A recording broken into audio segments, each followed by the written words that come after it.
ലോകത്തെ അമ്പരപ്പിക്കുന്ന car നയതന്ത്രമാണ് Indian പ്രധാനമന്ത്രി നരേന്ദ്രമോദി ഇപ്പോൾ നടപ്പാക്കിക്കൊണ്ടിരിക്കുന്നത്. ഇത് ലോകരാജ്യങ്ങൾ വളരെ ഗൗരവത്തോടെ വീക്ഷിക്കുന്നുണ്ട്. കാരണം റഷ്യൻ പ്രസിഡന്റ് വ്ളാഡിമിർ പുടിൻ ചൈനയിലേക്ക് വന്നപ്പോൾ അന്ന് ഷാങ്ഹായ് ഉച്ചകോടിയിൽ പങ്കെടുക്കാൻ വന്ന അന്ന് ഇന്ത്യൻ പ്രധാനമന്ത്രി നരേന്ദ്രമോദിയുമായിട്ട് 3/4 മണിക്കൂറാണ് കാറിനുള്ളിൽ ഇരുന്ന് ചർച്ച നടത്തിയത്. അതിനുശേഷം നരേന്ദ്രമോദി 3 രാജ്യങ്ങൾ സന്ദർശിക്കാനായിട്ട് പോകുന്നു. ആദ്യം പോകുന്നത് ജോർദാനിലാണ്. അവിടുത്തെ കിരീടാവകാശി പ്രധാനമന്ത്രി നരേന്ദ്രമോദിയെ കാറിന്റെ മുൻ സീറ്റിലിരുത്തി അദ്ദേഹം തന്നെ ഡ്രൈവ് ചെയ്ത് മ്യൂസിയത്തിലേക്കോ അല്ലെങ്കിൽ കൊട്ടാരത്തിലേക്കോ ഒക്കെ പോകുന്നു. അതിനുശേഷം എത്യോപ്യയിലേക്ക് പോകുന്നു. എന്ന് പറഞ്ഞാൽ ആഫ്രിക്കൻ രാജ്യമാണ്. അവിടുത്തെ പ്രധാനമന്ത്രി ഇന്ത്യൻ പ്രധാനമന്ത്രി നരേന്ദ്രമോദിയെ കാറിന്റെ മുൻ സീറ്റിലിരുത്തി വീണ്ടും മറ്റൊരു സ്ഥലത്തേക്ക് പോകുന്നു. ചുരുക്കം പറഞ്ഞാൽ ഈ കാർ നയതന്ത്രം ലോകത്ത് വളരെയധികം ശ്രദ്ധ നേടുകയാണ്. അപ്പോൾ സ്വാഭാവികമായിട്ടും നയതന്ത്ര ബന്ധങ്ങൾ മെച്ചപ്പെടുത്തിക്കൊണ്ട് ഇന്ത്യ ലോകത്തെ പതുക്കെ പതുക്കെ കീഴടക്കുന്നു. ജിയോ പൊളിറ്റിക്സിൽ ഏറ്റവും അധികം ഞെട്ടലുണ്ടാകുന്നത് അമേരിക്കയ്ക്കാണ്. കാരണം ലോകശക്തി എന്ന് അവർ സ്വയം അവകാശപ്പെടുകയും ഇന്ത്യൻ വളർച്ചയുടെ കുതിപ്പിന് തടയിടാൻ വേണ്ടി പല നീക്കങ്ങളും നടത്തുകയും ചെയ്തു. അങ്ങനെയാണ് നമുക്കെതിരെ താരിഫ് യുദ്ധം പ്രഖ്യാപിച്ചത്. 50% താരിഫ് യുദ്ധം പ്രഖ്യാപിച്ചതിൻ്റെ കാരണം റഷ്യയിൽ നിന്ന് നമ്മൾ എണ്ണ വാങ്ങുന്നു എന്നുള്ളതാണ്. അതുകൊണ്ട് നമ്മൾ ഭയപ്പെടില്ല എന്നും ജാഗ്രതയോടെ ഈ നീക്കത്തെ കാണുന്നതും ഇതിനെ ഞങ്ങൾ അതിജീവിക്കും. ഇതാണ് നമ്മുടെ ധനമന്ത്രിയായിട്ടുള്ള നിർമ്മല സീതാരാമൻ പറഞ്ഞത്. അപ്പോൾ പറഞ്ഞിരുന്നു ഇപ്പോൾ നടത്തുന്നത് ശരിക്കും പറഞ്ഞാൽ വെപ്പണൈസേഷൻ ഓഫ് ട്രേഡ് ആണ്. അതായത് വ്യാപാരത്തെ യുദ്ധത്തിനായിട്ട് ഉപയോഗിച്ചുകൊണ്ട് രാജ്യങ്ങളെ തകർക്കുന്ന തന്ത്രം. ഇത് മറ്റ് രാജ്യങ്ങൾക്ക് എടുത്ത് നടത്തി പ്രയോഗിച്ച് വിജയിച്ചിട്ടുണ്ട് അമേരിക്ക. പക്ഷേ ഇന്ത്യക്ക് മുമ്പിൽ നടന്നില്ല. ഇന്ത്യക്ക് മുമ്പിൽ വലിയ മതിൽ കെട്ടിയപ്പോൾ നമ്മൾ ചെയ്തത് പുതിയ പുതിയ വഴികൾ വെട്ടിത്തെളിക്കുക എന്നുള്ളതാണ്. അങ്ങനെയാണ് പ്രധാനമന്ത്രി നേരെ ജോർദാനിലേക്ക് പോകുന്നത്. അവിടെ നിന്ന് എത്യോപ്യയിലേക്ക് പോകുന്നത്. ഇപ്പോൾ ദാ ഒമാനിലേക്ക് എത്തി.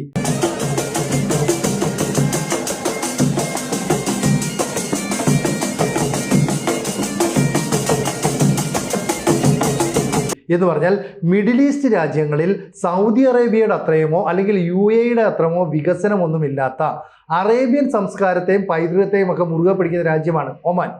ആ ഒമാനുമായിട്ട് നമ്മൾ ഒരു സ്വതന്ത്ര വ്യാപാര കരാറിൽ ഒപ്പുവെച്ചു.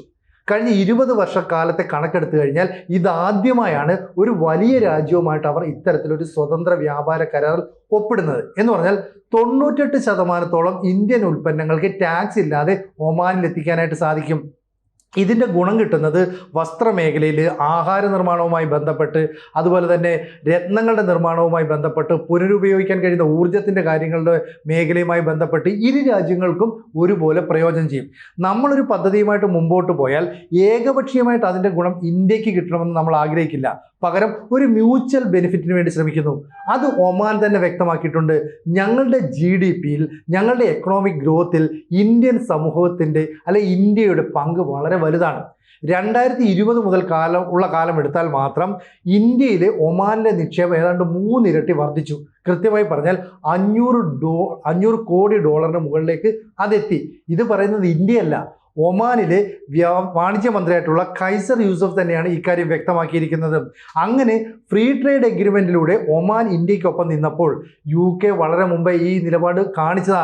ഇപ്പം മറ്റ് അറേബ്യൻ രാജ്യങ്ങൾക്ക് ഇത്തരത്തിലുള്ള ഫ്രീ ട്രേഡ് എഗ്രിമെൻറ്റിലേക്ക് വരണമെന്ന് താല്പര്യമുണ്ട്. കൂടാതെ യൂറോപ്യൻ രാജ്യങ്ങളിലേക്കും ഈ നീക്കം പടരുന്നുണ്ട്.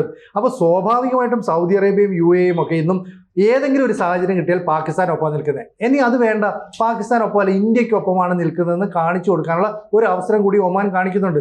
ഇത് വർഷങ്ങളായിട്ട് നൂറ്റാണ്ടുകളായിട്ട് ഇന്ത്യയുമായിട്ട് നല്ല ബന്ധമാണ് ഈ ഒമാൻ പുലർത്തി പോകുന്നത്. രാജവംശവുമായിട്ട് അവിടുത്തെ ആളുകളൊക്കെ ഇന്ത്യയിൽ വന്ന് പഠനത്തിന് താമസിച്ചിട്ടുണ്ട്. ഇന്ത്യക്കാർ അവിടുത്തെ ഇന്ത്യൻ വ്യാപാര സമൂഹം അവരെ ഒരുപാട് സഹായിച്ചിട്ടുണ്ട്. ഇതെല്ലാം തന്നെ പറയുന്നുണ്ട്.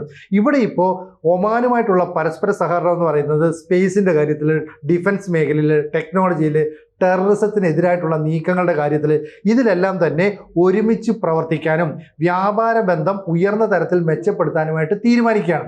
അങ്ങനെ തീരുമാനിക്കുന്നതോടുകൂടി ഇന്ത്യയുടെ ഒരു സഹോദര രാജ്യമായിട്ട് ഒമാൻ മാറുന്നു. അവിടുത്തെ ഒരു പൊതുസമൂഹത്തെ അഭിസംബോധന ചെയ്തുകൊണ്ട് ഇന്ത്യൻ പ്രധാനമന്ത്രി മലയാളത്തിൽ പോലും സംസാരിക്കുന്നു. തമിഴരും തെലുങ്കരും കന്നഡക്കാരും എല്ലാം ഈ വേദിയിലുണ്ടെന്ന് പറഞ്ഞിട്ട് ആ ജനസമൂഹത്തെ മുഴുവൻ മോദി ഇങ്ങനെ ചേർത്ത് പിടിക്കുകയാണ്. അങ്ങനെ കരുത്തുകൊണ്ട് ലോകത്തെ കീഴടക്കുന്ന മോദിയുടെ നീക്കത്തെ യൂറോപ്യൻ രാജ്യങ്ങൾ വല്ലാതെ ഭയപ്പെടുന്നു. കൃത്യമായി പറഞ്ഞാൽ അമേരിക്കയാണ് ഭയപ്പെടുന്നത്. ഇപ്പം ഈ ഫ്രീ ട്രേഡ് എഗ്രിമെൻറ്റുമായിട്ട് സഹകരിക്കാൻ യൂറോപ്യൻ രാജ്യങ്ങളും താല്പര്യം പ്രകടിപ്പിക്കുന്നുണ്ട്. ഇന്ത്യയെ സംബന്ധിച്ച് ഒമാൻ എന്ന് പറഞ്ഞാൽ ശരിക്കും ഒരു ഗേറ്റ് വേ ആണ്. കാരണം നമ്മൾ എത്യോപ്യയുമായിട്ട് ചില ഉടമ്പടികളൊക്കെ ഒപ്പുവെച്ചിരുന്നു. എത്യോപ്യ എന്ന് പറഞ്ഞാൽ ആഫ്രിക്കൻ രാജ്യങ്ങളിലെ കൂട്ടായ്മയുടെ ഹെഡ്ക്വാർട്ടേഴ്സ് സ്ഥിതി ചെയ്യുന്ന സ്ഥലം കൂടിയാണ്. അതുകൊണ്ട് ആ ആഫ്രിക്കയുമായിട്ട് നമ്മൾ ബന്ധം മെച്ചപ്പെടുത്തുക എന്ന് പറഞ്ഞാൽ ആഫ്രിക്കയിൽ നമ്മൾ കുറച്ച് കൂടുതൽ സ്വാധീനം ചെലുത്താൻ തുടങ്ങുന്നു എന്നർത്ഥം. റെയർ എർത്ത്സ്, അത് മിനറൽസ്, മെറ്റൽസ്, ഗോൾഡ് തുടങ്ങിയവയൊക്കെ തന്നെ അവിടെ ഉള്ളതുകൊണ്ട് പാശ്ചാത്യ രാജ്യങ്ങൾ എന്നും ആഫ്രിക്കയെ ഭിന്നിപ്പിക്കാൻ ശ്രമിക്കുന്നു. പക്ഷേ ഇന്ത്യ അങ്ങനെയല്ല. ഇരു രാജ്യങ്ങൾക്കും ഒരുപോലെ നേട്ടം ഉണ്ടാകുന്ന രീതിയിലുള്ള ഉടമ്പടികളിലേക്ക്, കരാറിലേക്കൊക്കെ പോകുന്നു. ആ എത്യോപ്യ എന്ന് പറയുന്നത് ശരിക്കും പറഞ്ഞാൽ ആഫ്രിക്കയിലേക്ക് കടന്നു കയറാനുള്ള ഇന്ത്യയുടെ ഒരു വാതിലായിട്ട് വരുന്നു. അപ്പം നമുക്ക് മുന്നിൽ അമേരിക്ക ഒന്നൊന്നായിട്ട് വാതിലുകൾ കൊട്ടിയടയ്ക്കുന്നു. നമ്മൾ ആ മതിലുകൾക്ക് മുകളിലൂടെ ചാടുന്നു. അല്ലെങ്കിൽ ഈ വാതിലുകൾ, ഗൾഫ് രാജ്യങ്ങളടക്കം ഇപ്പൊ ഇന്ത്യക്ക് മുമ്പിൽ വാതിലുകൾ തുറന്നിടുന്ന ഒരു കാഴ്ച ലോകത്തിന് മുന്നിൽ പ്രദർശിപ്പിക്കുന്നു. ഇതാണ് നമ്മൾ ചെയ്യുന്നത്. അപ്പോൾ പുതിയ പാതകൾ വെട്ടിത്തെളിച്ചുകൊണ്ടാണ് ഇന്ത്യൻ പ്രധാനമന്ത്രി നരേന്ദ്രമോദി ഇപ്പോൾ കാർ നയതന്ത്രം പോലും അവതരിപ്പിക്കുന്നത്. കൃത്യമായിട്ട് പറഞ്ഞാൽ റഷ്യൻ ഓയിൽ വാങ്ങുന്നതിൻ്റെ പേരിൽ നമുക്ക് ഉപരോധം ഏർപ്പെടുത്തിയാൽ നമ്മൾ മറ്റ് രാജ്യങ്ങളുമായിട്ടുള്ള നയതന്ത്ര വ്യാപാര ബന്ധങ്ങൾ മെച്ചപ്പെടുത്തുമെന്ന് ഇതിലൂടെ തെളിയിച്ചിരിക്കുകയാണ്. മാത്രമല്ല ഈ അമേരിക്ക അല്ലെങ്കിൽ യൂറോപ്യൻ രാജ്യങ്ങൾ നമുക്ക് മേൽ പല നിയന്ത്രണങ്ങളും ഏർപ്പെടുത്തിയപ്പോൾ ഗൾഫ് രാജ്യത്തേക്ക് വണ്ടി കയറുന്ന ഒരു തന്ത്രം നമ്മളങ്ങ് സ്വീകരിച്ചു. ഇപ്പൊ എത്യോപ്യയിലേക്ക് ചെന്നപ്പോൾ അല്ലെങ്കിൽ ഈ ജോർദാനിലേക്ക് ചെന്നപ്പോൾ അവിടുത്തെ ഭരണാധികാരികൾ ഇന്ത്യൻ പ്രധാനമന്ത്രി നരേന്ദ്രമോദിയെ കാറിൽ കയറ്റി ഫ്രണ്ട് സീറ്റിലിരുത്തി സ്വയം ഡ്രൈവ് ചെയ്തു പോവുകയാണ്. ഇത് ലോകത്തിന് തന്നെ വലിയൊരു അത്ഭുതമായിട്ട് മാറുകയാണ്.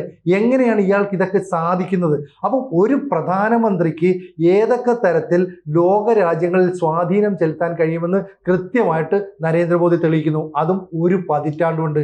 ഇതിനു മുമ്പ് ഇത്തരത്തിലുള്ള നയതന്ത്രമൊന്നും നമുക്കത്ര മനസ്സിലാകുന്ന കാര്യമായിരുന്നില്ല. എന്തായാലും നമ്മൾ ജാഗ്രതയോടെയാണ് ഈ പറയുന്ന യൂറോപ്യൻ യൂണിയന്റെ ഭീഷണികളെ അല്ലെങ്കിൽ വാതിൽ അടച്ചിട്ടുകൊണ്ടുള്ള സമ്മർദ്ദങ്ങളെയൊക്കെ നേരിടുന്നതെന്ന് നേരത്തെ പറഞ്ഞിരുന്നു.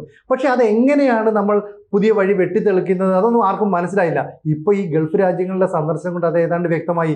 ഇതിനു മുമ്പ് ഒറ്റയടിക്ക് 5 രാജ്യങ്ങൾ സന്ദർശിക്കുന്ന ഒരു വിസിറ്റ് വിദേശ രാജ്യങ്ങളിലേക്ക് മോദി നടത്തി. അന്ന് ഘാനയെ പോയി, നമീബിയയിൽ പോയി, ട്രിനിഡാഡ് ആൻഡ് ടുബാഗോയിൽ പോയി. അതിനു മുമ്പായിട്ട് ലാറ്റിൻ അമേരിക്കൻ രാജ്യങ്ങളായ അർജന്റീനയും ബ്രസീലും സന്ദർശിച്ചു. ഇത്തരത്തിലുള്ള ഒരു നീക്കം നടത്തുക. അപ്പോൾ എത്രയോ വർഷങ്ങൾക്ക് ശേഷമാണ് ഒരു ഘാനയിലേക്ക് ഇന്ത്യൻ പ്രധാനമന്ത്രി ചെല്ലുന്നത്. ഇവിടെ ഒമാനുമായിട്ടുള്ള ബന്ധം എത്രയോ വർഷങ്ങൾക്ക് ശേഷമാണ് ഒരു ഇന്ത്യൻ പ്രധാനമന്ത്രി കുറച്ചും കൂടി ഊർജ്ജസ്വലമാക്കുന്നത്. ഇതെല്ലാം വെച്ച് നോക്കുമ്പോൾ അമേരിക്കയ്ക്ക് ഇനി ഇന്ത്യയെ തടഞ്ഞു നിർത്താൻ കഴിയുന്നില്ല എന്നുള്ള ഒരു ബോധ്യം അവർക്ക് തന്നെയുണ്ട്. മാത്രമല്ല ഈ വ്യാപാര ബന്ധം മെച്ചപ്പെടുത്തിയതോടുകൂടി സൗദി അറേബ്യയും UAEയും പോലെയുള്ള രാജ്യങ്ങൾ, അവരാണ് ശരിക്കും പറഞ്ഞാൽ വികസിത രാജ്യങ്ങളെന്ന് വേണമെങ്കിൽ പറയാം. മാത്രമല്ല അവർ എല്ലായ്പ്പോഴും ഈ എണ്ണ വിറ്റ് കിട്ടുന്ന പണം കൊണ്ട് വളരെ ലക്ഷൂറിയസ് ലൈഫ് നയിക്കുന്ന. പക്ഷെ ഒമാൻ അങ്ങനെയല്ല. വളരെ സാമ്പ്രദായികമായ രീതിയിൽ അറേബ്യൻ സംസ്കാരത്തെ ചേർത്ത് പിടിച്ചുകൊണ്ട് മുന്നോട്ട് പോകുന്നതാണ്. അങ്ങനെയുള്ള ഒരു രാജ്യം ഒരു കാരണവശാലും പാകിസ്ഥാനെ പിന്തുണയ്ക്കുന്നില്ല. എന്നാൽ പരോക്ഷമായിട്ട് ഇന്ത്യക്കൊപ്പം നിൽക്കുന്ന ഒരു നിലപാടും സ്വീകരിക്കും. ഇത് ഇന്ത്യക്ക് വളരെയധികം ഗുണം ചെയ്യുന്നുണ്ട്. അപ്പോൾ കൃത്യമായ നിഷ്പക്ഷത പാലിക്കുന്ന ഒമാനുമായിട്ട് ഒരു സ്വതന്ത്ര വ്യാപാര കരാറിലൂടെ ഇന്ത്യ ഒപ്പുവെച്ചതോടെ കൂടുതൽ യൂറോപ്യൻ രാജ്യങ്ങളും മിഡിൽ ഈസ്റ്റ് രാജ്യങ്ങളുമൊക്കെ ഇത്തരത്തിലുള്ള കരാറിലേക്ക് കടക്കാനായിട്ട് താല്പര്യം പ്രകടിപ്പിച്ചു. അതിൻ്റെ ചർച്ചയും ആരംഭിച്ചു. ഇന്ത്യ ഒമാനിൽ നടത്തിയ വിസിറ്റിന് മറ്റൊരു ഉദ്ദേശം കൂടിയുണ്ട്. കാരണം നമ്മുടെ ഒരു വലിയ ലക്ഷ്യമുണ്ട്. India middle east Europe economic corridor. ഈ സാമ്പത്തിക ഇടനാഴി യാഥാർത്ഥ്യമാകുമ്പോൾ ഒമാന് ഒരു നിർണായകമായ പങ്ക് വഹിക്കാൻ കഴിയും. അങ്ങനെ നമുക്ക് ഒമാനിൽ നിന്ന് ഈ പറയുന്ന എത്യോപ്യ വഴി ആഫ്രിക്കൻ രാജ്യങ്ങളിലേക്കുള്ള ഒരു സ്വാധീനം, പിന്നീട് യൂറോപ്പിലേക്കുള്ള ഒരു സ്വാധീനം. അപ്പോൾ ഇന്ത്യൻ പ്രധാനമന്ത്രി നരേന്ദ്രമോദി ഒരു രാജ്യം സന്ദർശിക്കുക എന്ന് പറഞ്ഞാൽ കൃത്യമായി കൂട്ടിക്കിഴിച്ച് കണക്ക് കൂട്ടി തന്ത്രപരമായ നീക്കം നടത്തുന്നു. അതായത് മുൻകൂട്ടി കണ്ടുകൊണ്ട്, അതായത് ഭാവിയെ മുൻകൂട്ടി കണ്ടുകൊണ്ടുള്ള നീക്കങ്ങളാണ് ഇന്ത്യ നടത്തുന്നത്. ഈ നീക്കങ്ങളാണ് അക്ഷരാർത്ഥത്തിൽ അമേരിക്കയെ വല്ലാതെ അലോസരപ്പെടുത്തുന്നത്.